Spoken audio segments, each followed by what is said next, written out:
మళ్ళొస్తారు నిర్మిత్రులారా. మరి ఇదే వెలుగులు బీహార్ ప్రాంతం నుంచి వచ్చిన మరి మీ అందరిని కూడా బీహార్కి పాలసీ చేయాలా?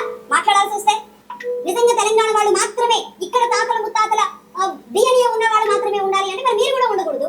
తెలంగాణ అచ్చంగా మీరు ఆజాద్ కాశ్మీర్ లాగా చేసుకున్నారు. వాళ్ళు ఏమన్నారు? ఆజాద్ కాశ్మీర్, ఆజాదీ కాశ్మీర్, ఆజాదీ కాశ్మీర్ అని ఏం చేశారు? కాశ్మీర్ ఇండియా నుంచి సపరేట్ ఇచ్చేసేయండి, కాశ్మీర్ ఇండియాలో భాగంగా. విన్నారు కదా మిత్రులారా, ఫస్ట్ వచ్చేసి తెలంగాణ వాళ్ళే ఉండాలి, మొత్తం అందరినీ తరిమేస్తుర్రు అని. దానికి తెలియదు మేము తరుముతుంది, మిమ్మల్ని ఎలగొడుతుంది, మిమ్మల్ని ప్రశ్నిస్తుంది తెలంగాణను దోసుకొని వచ్చి నీకు వచ్చిన దొంగల్ని, దోపిడి దొంగల్ని మేము తరుముతున్నాం.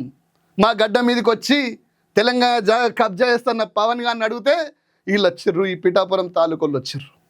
పైగా పాకిస్తాన్ కాశ్మీర్తో పోలుస్తుర్రు. కాశ్మీర్కి తెలంగాణకు సంబంధం ఉందా? ఏళ్ళ నుంచి ఇదే తంతు.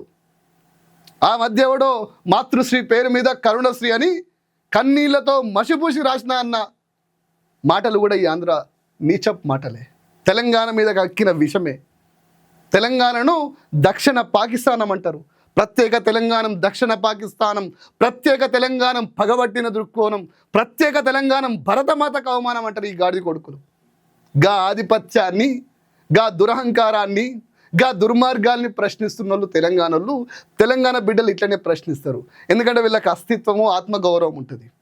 వేరే వాళ్ళ మీద దోపిడీ చేయాలనే దొంగ ఆలోచనలు, లుచ్చ ఆలోచనలు మాకు ఉన్నాయి.